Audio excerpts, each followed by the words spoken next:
the whole agenda today is this a radical individualism, right? Where you can define yourself, but you really can't do that. We all have limitations. And so I see right now, with a number of people, especially involving children, and whether that is transgender surgeries for children, whether that's just an increasing prominence of pedophilia, it seems like people are concerned about our children, especially, and standing up against this.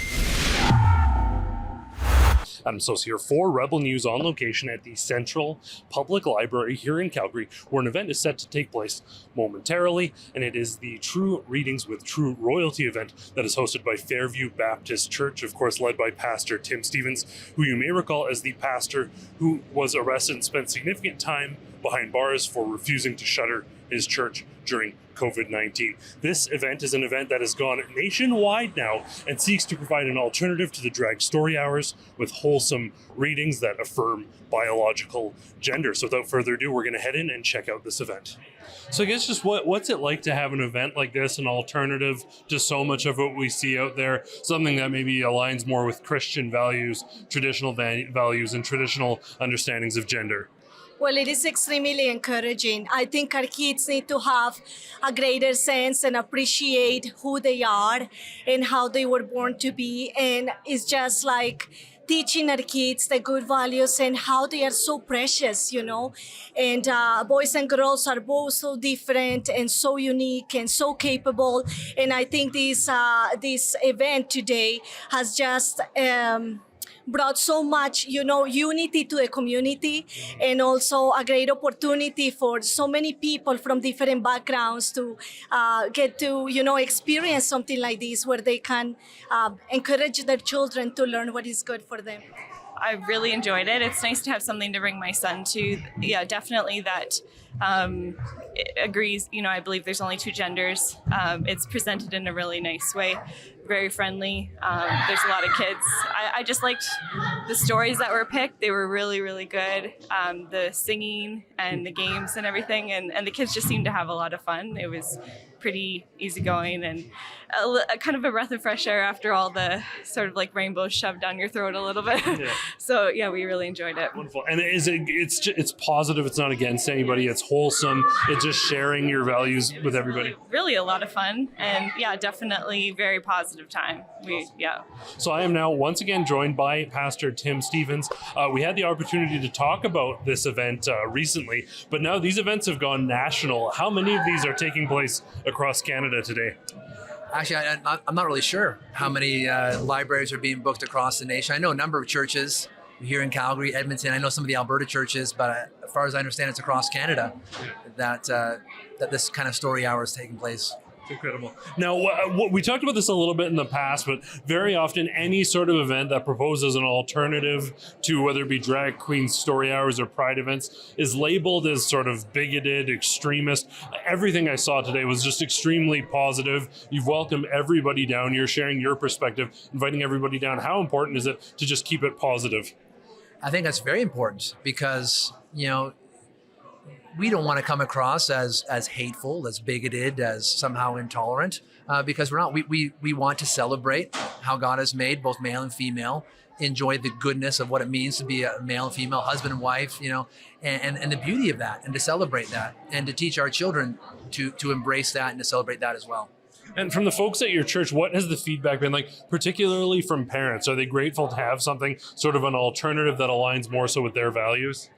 Yeah, I think when parents want to do something, because obviously there's much confusion today about gender, about sexuality. And so they want to do something positive, something encouraging.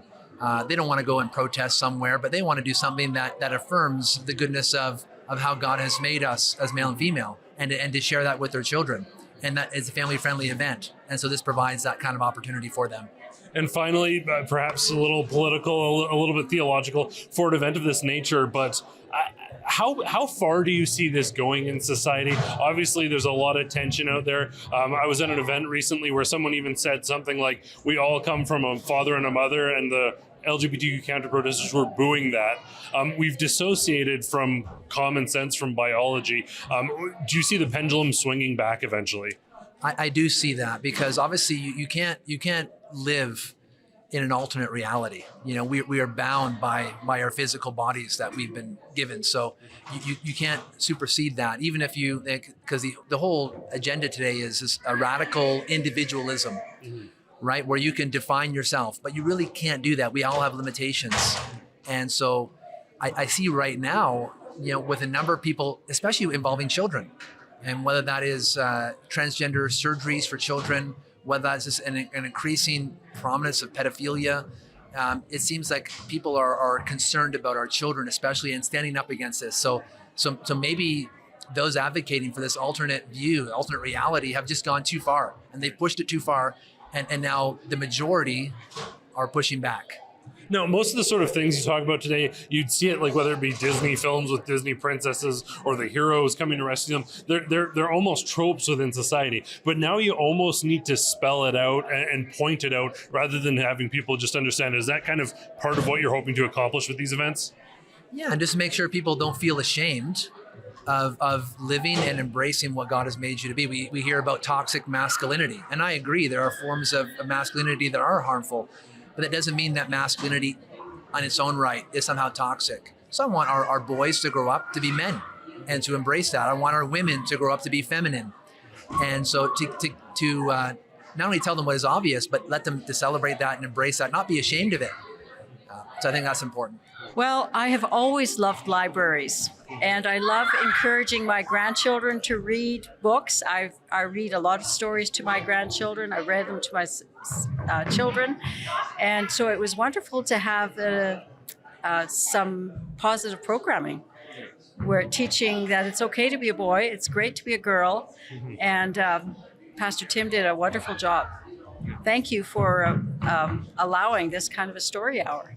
So, and that's the thing, it's very affirming, very positive, open to all. How important do you think that is? Very often, anything that doesn't go exactly in line with some of the agendas out there gets criticized as negative or bigoted. This was just positive right across the board, right? Very positive, and children were welcome. They weren't expected to all sit cookie cutter in a row. The little ones were walking around.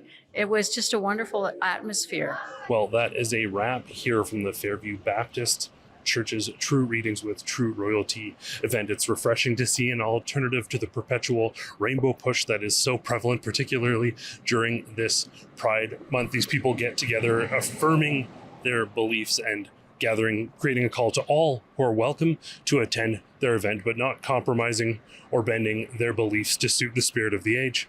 As always, I want to thank you all so much for tuning in. For Rebel News, I'm Adam Sos.